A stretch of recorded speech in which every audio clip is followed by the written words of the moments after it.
Good morning students. हम लोग संसाधन एवं विकास जो ज्योग्राफी का चैप्टर फर्स्ट है उसकी थर्ड वीडियो बना रहे हैं और आज इस चैप्टर को कंप्लीट कर लेते हैं।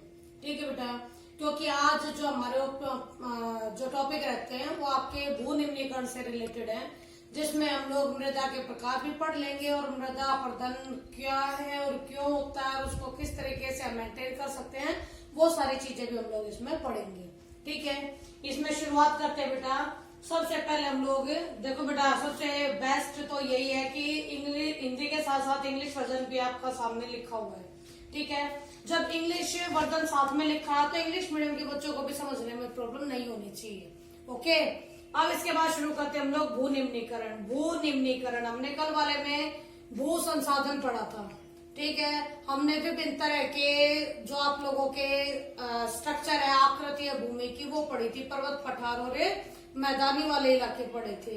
ठीक है, हम लोगों ने ये सारी चीजें पिछली वीडियो में कर ली थी। आज की वीडियो में हम पढ़ रहे हैं भू निम्नीकरण।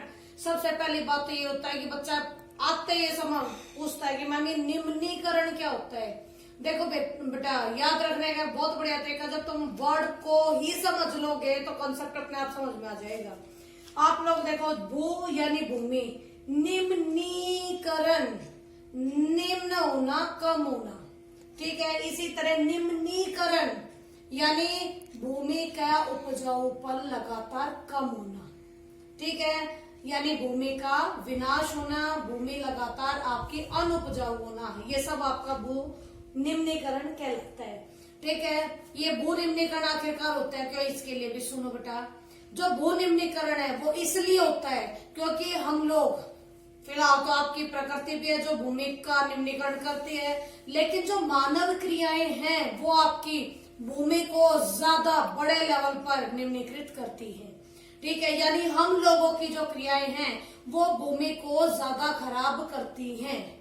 ठीक है, एक तो ये बात हमें माननी ही पड़ेगी हर एक एंगल से कि हम लोग ऐसे ऐसी क्रियाएं करते हैं जिससे हमारी भूमि प्रदूषित होती है, हमारी भूमि निम्नीकरण होता है। ठीक है, अगर मैं ज्यादा बार ना जाऊं तो सिंपल तरीके से बताती हूँ। आप लोगों का एयर पोल्यूशन हुआ, ध्वनि प्रदूषण हुआ, जल प्रदूषण हुआ, आप लोगों का किसी भी तरह का प्रदूषण हुआ, ज्यादा इफेक्टिव हम ही हैं, हमारी क्रियाएं हैं जो इतना पोल्यूशन फैला रही है। ठीक है, तो भू निम्नीकरण होता है बेटा हमारी ही विभिन्न तरह की क्रियाओं के कारण। भू निम्नीकरण एक तो इस तरीके से होगा कि एक आपके प्रॉपर जमीन के ऊपर लंबे समय तक पानी खड़ा ही रहे, जिससे अत्यधिक मात्रा में लवणता उत्पन्न हो जाती है, यानी नमक उत्पन्न हो जाता है आपकी भूमि के अंदर, यानी अत्यधिक सिंचाई कर देते हैं, उससे भी आपकी भूमि का निम्नीकरण हो जाता है। अत्यधिक पशु चराई से भी आपकी भूमि का निम्नीकरण होता है। ठीक है, यानी अगर पशु एक ही जगह पर बार बार चरते ही रहेंगे तो बेटा वो चरते वक्त उन छोटे छोटे पौधों को भी जड़ से उखाड़ लाते हैं, जो आप लोगों के उस इलाके में पौधे उगाने का यानी अपने आप को ग्रो अप करने का काम करते थे। ठीक, तो अत्यधिक पशुचारण और अत्यधिक सिंचाई, ये दो तो ऐसे पोषण है बेटा जो आपकी भूमि का निम्नीकरण करते ही करते हैं। ठीक है, इसके अलावा हमारे जैसे लोग, हम लोग एक ही जगह पर बड़े लंबे समय से पन्नियों वाला जो अपघटित ना हो ऐसा कूड़ा कचरा एक ही जगह पर लंबे समय तक डाले रखते हैं, जिसके कारण भी आपकी भूमि खराब हो जाती है।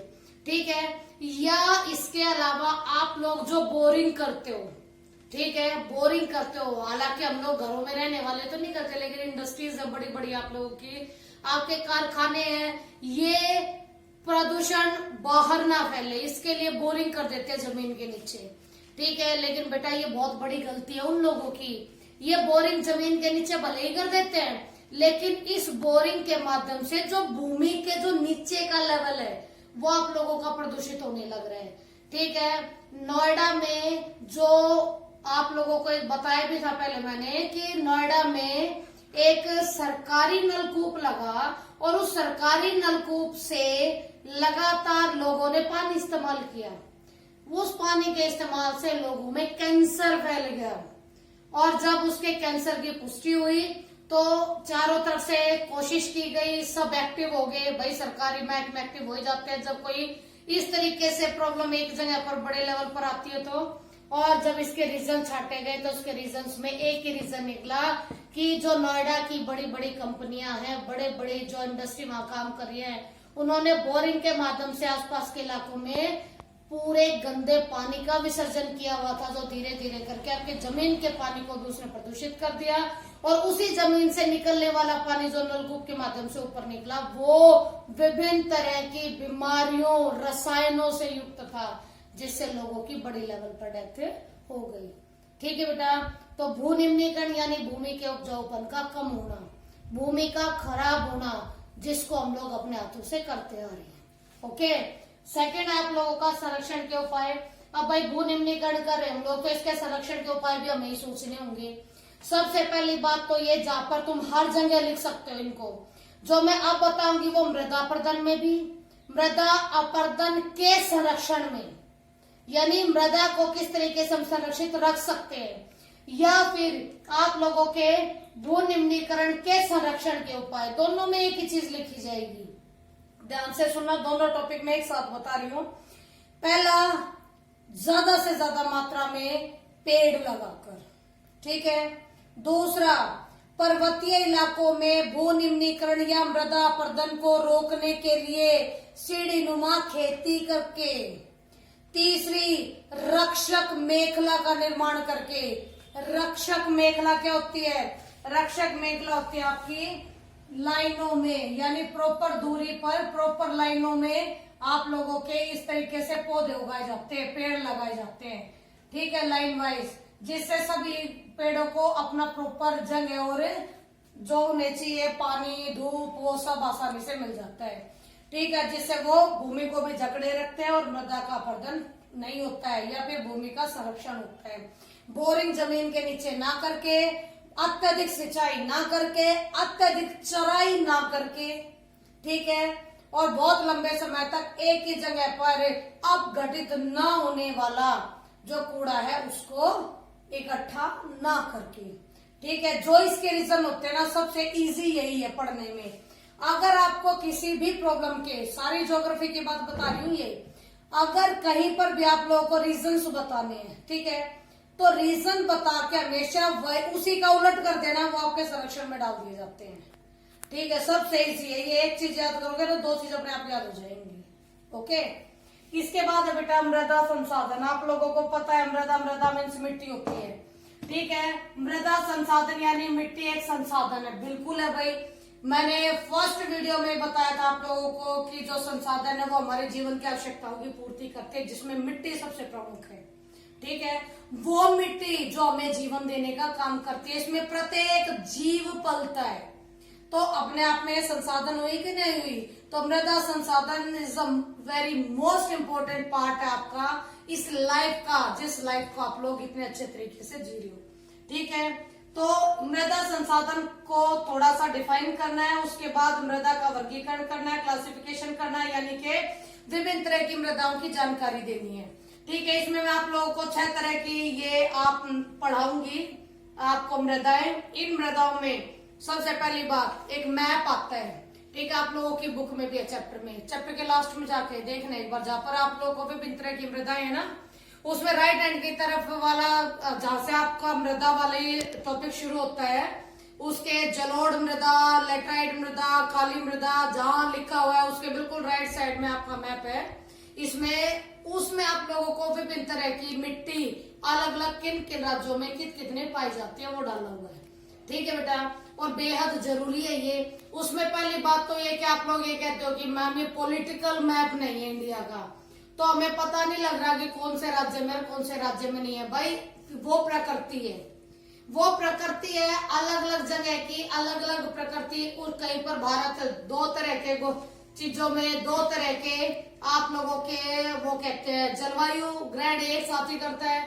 उत्तरी भारत की जलवायु इतनी उष्ण कटिबंधीय नहीं है जितनी की नीचे आप लोगों के दक्षिणी भारत की है। तो उष्ण कटिबंधीय में ज्यादा कुछ मिट्टी के प्रकार, आकार, उनकी बनावट सब कुछ अलग मिलेगा, दक्षिण भारत की में भी अलग मिलेगा, ठीक है। तो भाई वही बात है कि जो आप लोगों की मृदा है वो मृदा विभिन्न तरह की होती है। विभिन्न तरह की मृदा को हम शुरुआत करते हैं। पहली है जलोढ़ मृदा। ठीक है, मैंने सबके सामने दो दो राज्यों के, एक एक राज्यों के नाम लिख दिए। ठीक है, ये मैंने इसलिए लिखे है ताकि अगर एग्जाम में आप लोगों को आए, क्योंकि ये आता है आप लोगों को एग्जाम में, ये मैप में भरने के लिए आता है कि काली मिट्टी से संबंधित राज्य बताइए। ठीक है, तो आप लोग दो दो अपने आप से याद कर लोगे तो आगे इतनी प्रॉब्लम नहीं पड़ेगी। ओके, साथ साथ में आप लोग मैप भी आसानी से इसको विभिन्न तरह की मृदाओं को टारगेट करते हुए मैप भी भरने का काम कर लोगे। जलोढ़ मृदा बेटा हमारे पंजाब और उत्तर प्रदेश में पाई जाती है। सबसे पहले तो हम ये पढ़ेंगे जलोढ़ मृदा है क्या। जलोढ़ मृदा वो मृदा है जो भारत की या विश्व की सबसे उपजाऊ मृदा होती है। ठीक है, जलोढ़ मृदा यानी वो मृदा जो विभिन्न नदियों के माध्यम से गाद के रूप में लाई जाती है और मैदानी आप ऊपर से आ रही है, आप लोगों के विभिन्न पर्वतों से नदियां बहती हुई आ रही हैं, नदी बहती हुई आ रही है, लेकिन मैदानी इलाके में आकर वो बिल्कुल फैल जाती है। क्यों? क्योंकि वहां तो वो ऊंचाई से आ रही है तो उसकी फ्लो जो है वो काफी तेज है, लेकिन जैसे ही वो मैदानी इलाके में प्रवेश करेगी उसका फ्लो कम हो जाएगा, और उसका फ्लो जब कम होगा तो भाई सीधी सी बात है, जितनी गाद वो स्पीड से लेके आ रही थी, अब जब वो धीरे धीरे बहना शुरू करेगी तो गाद को किनारों पर साइड में इकट्ठा करते हुए चलेगी। ठीक है, तो जो किनारों पर आपकी जो मृदा किनारों पर गाद के रूप में इकट्ठी होती चली जाएगी, वही जलोढ़ मृदा के रूप में हमें प्राप्त होगी। ये मृदा सबसे ज्यादा उपजाऊ मृदा होती है। ठीक है, और भारत के उत्तरी हिस्से में बेहद बड़ी मात्रा में पाई जाती है, क्योंकि हिमालय पर्वत से निकलने वाली जितनी भी आप लोगों की नदियां हैं वो भारत के उत्तरी हिस्से में सबसे ज्यादा बहती हैं। या फिर विभिन्न नदियों जैसे गोदावरी है, महानदी है, दक्षिण भारत की नदियां ये कावेरी है, कृष्णा है, इन नदियों के मुहाने पर भी काफी जलोढ़ मृदा पाई जाती है। ठीक है, तो जलोढ़ मृदा मेनली मैंने दो राज्य लिख दिए, जल्दी से याद हो जाएंगे, पंजाब और उत्तर प्रदेश। ठीक है, इसके बाद आता है तुम्हारा जलोढ़ मृदा का दो प्रकार होते हैं। जलोढ़ मृदा के दो प्रकार होते हैं, एक खादर होता है और एक बांगर होता है। ठीक है, लिख के देती हूँ बेटा, ये दो तरह की होती है, एक होती है तुम्हारी खादर, दूसरी होती है बांगर। जो खादर है ये आप लोगों की नई जलोढ़ मृदा है। ठीक है, बांगर आपकी पुरानी जलोढ़ मृदा है। ओके, खादर वो नई है और बांगर पुरानी है। जो पुरानी जलोढ़ मृदा है ये कम उपजाऊ है, ये ज्यादा उपजाऊ है। ठीक है, इसमें कंकड़ पत्थर ज्यादा पाए जाते हैं, इसमें कंकड़ पत्थर कम पाए जाते हैं। कंकड़ पत्थर कम पाए जाते हैं इसलिए उपजाऊ ज्यादा है।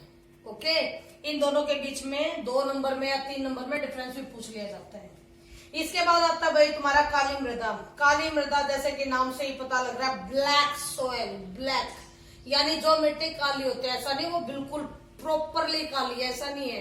हाँ, लेकिन ये है कि और मिट्टियों से इसका कलर थोड़ा ज्यादा डार्क होता है, इसलिए इसको काली मृदा बोलते हैं। इसी काली मृदा का एक और नाम रखा हुआ भाई, 1 नंबर का क्वेश्चन आ जाता है, ये रेगर मृदा। रेगर मृदा भी इसी काली मृदा को ही बोलते हैं। महाराष्ट्र और मध्य प्रदेश में सबसे ज्यादा पाई जाते हैं। देखो बेटा, काली मृदा वो मृदा है जिसमें पानी सोखने की क्षमता बेहद ज्यादा होती है। पानी सोखने की यानी पानी को काफी लंबे समय तक ये अपने अंदर रख सकता है। यानी इसमें अगर आप पानी दे दोगे तो लंबे समय तक ये पानी को अपने अंदर बनाए रखेगा और चिपचिपी सी रह जाएगी।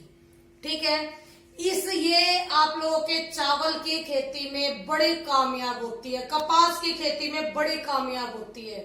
मैंने यहाँ महाराष्ट्र लिखा, मध्य प्रदेश लिखा, अगर मैं एक और राज्य लिख दूं यहाँ गुजरात, तो कुछ गलत नहीं होगा, क्योंकि यही वो राज्य है जो सबसे ज्यादा कपास और गेहूं दोनों का उत्पादन कर रहे हैं। ठीक है बेटा, तो काली मृदा आप लोगों की इन 3 राज्यों में मिलती है। अब नेक्स्ट है लाल एवं पीली मृदा। ये झारखंड और उड़ीसा में मिलती है। सबसे पहली बात तो देखो भाई, मृदा का कलर डाला हुआ है।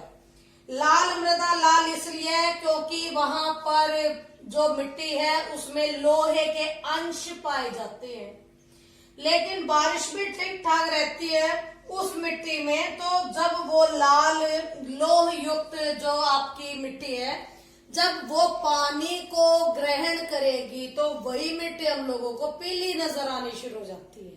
ठीक है, तो लाल और पीली मृदा हमारे झारखंड और उड़ीसा वाले इलाके में है। ये याद करने का तरीका बता रही हूँ तुम्हें कि आप लोगों को पहले भी पढ़ा है और आपको सीधे तौर पर एक ही बात बताई गई कि बेटा ये वो इलाके जहाँ लो एस्कोर कोयला बेहद बड़ी मात्रा में पाए जाते हैं। ठीक है, इसकी मिट्टी में लो एस्कोर कोयले की मात्रा बेहद बड़ी संख्या में है और खनन के काम यहाँ पर बहुत बड़े स्तर पर होते हैं। इसीलिए याद करना भी इजी रहेगा कि यहाँ पर लाल और पीली मृदा पाए जाते हैं, क्योंकि इस मिट्टी में लोहे के अंश ज्यादा पाए जाते हैं।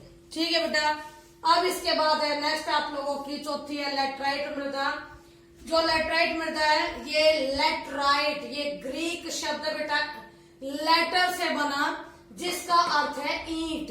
जैसे आप लोग की ईंट का कलर होता है वैसा ही इस मिट्टी का कलर होता है, इसलिए मैंने यहाँ पर प्रॉपरली इसको लेटर को डिफाइन करते हुए ईंट लिखा ताकि तुम्हें याद करना आसान हो जाए। ठीक है, लैटराइट मृदा ईंट के कलर की होती है। ये ज्यादातर आपके गोवा और उड़ीसा के दक्षिणी पार्ट में ज्यादा मिलती है, यानी कि समुद्री इलाके से थोड़ा सा दूर, मेन उड़ीसा में नहीं मिलती है। ठीक है, इसमें जो लैटराइट मृदा है, ये लैटराइट मृदा बहुत ज्यादा उपजाऊ नहीं होती है। ठीक है, लैटराइट मृदा वो मृदा होती है जिस मृदा का जो ऊपरी परत है वो अत्यधिक बारिश की वजह से या तेज हवाओं की वजह से जो ऊपरी परत है वो पानी के साथ या तो बह जाती है या फिर तेज हवाएं चलती है तो ऊपरी परत उड़ जाती है। ठीक है, जिससे जो नीचे वाला पोर्शन बचता है वो इतना उपजाऊ नहीं होता है। ठीक है, लैटराइट मृदा में आसानी से बहुत सारे खाद बीज डालकर कृषि की जा सकती है। ठीक है, काजू की खेती ज्यादातर लैटराइट मृदा में ही होती है। ओके, इसके बाद है बेटा तुम्हारा मरुस्थलीय मृदा। जैसे नाम से ही पता लग रहा है, एरिड सॉइल यानी मरुस्थलीय, जो मरुस्थल में पाई जाती है। ठीक है, मरुस्थल में कैसी पाई जाती है, टोटली बालू रेत होता है। ठीक है, जिसमें जितना पानी डालो उतना ही कम है, और यही कारण है कि ज्यादातर आपके राजस्थान में मिलता है। ठीक है, इसलिए मैंने नाम प्रॉपरली यहाँ पर राजस्थान लिख के छोड़ दिया कि आप लोगों को याद जल्दी हो जाएगा। ठीक है, मरुस्थलीय मृदा वो मृदा होती है जिसमें पानी सोखने की क्षमता हद से ज्यादा होती है। ठीक है, जिसके कारण वहां पर आसानी से खेती नहीं की जा सकती। अगर यहाँ पर किसी तरह के पौधे उगाए भी जाते हैं तो कांट कटीले वाले ज्यादा होते हैं। ठीक है, कृषि योग्य नहीं है। हाँ, ये बात माना कि इंदिरा गांधी नहर आने के बाद इस इलाके के कुछ हिस्से को उपजाऊ बना लिया गया है, लेकिन सारा मरुस्थल तो आज भी उपजाऊ नहीं बना है। ठीक है बेटा, इसके बाद है बेटा वन मृदा, फॉरेस्ट सोयल। वन यानी जो वनों में पाई जाती है, वनों में पाए जाते हैं भाई, मिट्टी उपजाऊ है इसीलिए तो वहां इतने सारे पेड़ पौधे खड़े हैं। ठीक है, हाँ ये है कि आप लोगों ने आदिकालीन कृषि पढ़ी होगी कभी। ठीक है, उस आदिकालीन कृषि में भी याद करो, वन का कोई हिस्सा साफ करके उस पर कृषि की जाती है। इसका मतलब जो वन्य मृदा है, जो वन मृदा फॉरेस्ट सॉइल है, वो वाकई में उपजाऊ तो है। ठीक है, लेकिन इतनी उपजाऊ नहीं है। हाँ ये है कि उसमें आप लोगों के बीज डाल दिए जाए, खाद डाल दी जाए, रसायन खाद डाल दी जाए तो वहां पर आसानी से उगाने का काम तो हो सकता है। ठीक है, पौधा और फसल उग सकते हैं। इसके बाद मृदा अपर्दन है बेटा। मृदा यानी कि मिट्टी, अपर्दन मीन्स कटाव, मिट्टी का कटाव। जैसे लैटराइट मृदा में समझाया था कि तेज बारिश आ जाए, मिट्टी की ऊपरी परत, ऊपर से बारिश पड़ रही है, मिट्टी की ऊपरी परत है, ऊपरी परत उस पानी के साथ ही अगर बह जाए, यानी उपजाऊ जमीन, उपजाऊ मिट्टी अगर निकल जाए तो उसको बोलते हैं मृदा अपर्दन। ठीक है, मृदा अपर्दन आपके चैप्टर के लास्ट में दो तरह के डिफाइन भी कर रखे। एक चादर अपर्दन है जिसको शीट इरोजन बोलते हैं, एक अवनालिका अपर्दन है जिसे गोलीज इरोजन बोलते हैं। ठीक है बेटा, तो शीट इरोजन आप लोगों को नाम से बता रही हूँ, ज्यादा रट्टा मारने की जरूरत ही नहीं पड़ेगी। शीट जैसे एक बेड बिछा रखा है।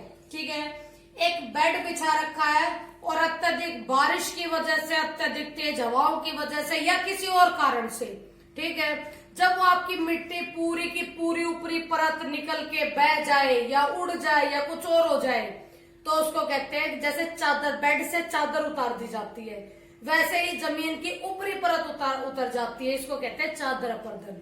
और लास्ट है अवनालिका।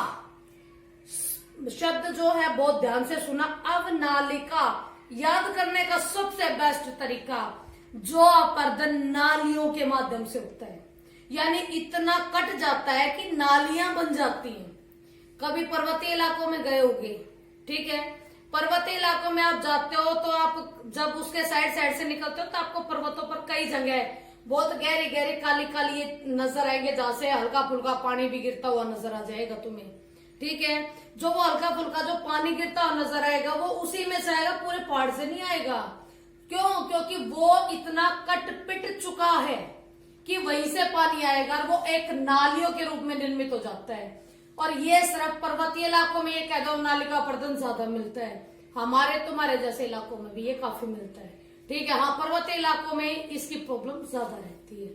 आई होप बेटा ये चैप्टर बहुत बढ़िया से समझ में आया होगा, और फिर भी कोई प्रॉब्लम रह जाती है तो मोस्ट वेलकम बेटा, मुझसे बात करो, कमेंट करो, क्वेश्चन पूछो, ऑलवेज 24 घंटे रेडी। ओके बेटा, बाय।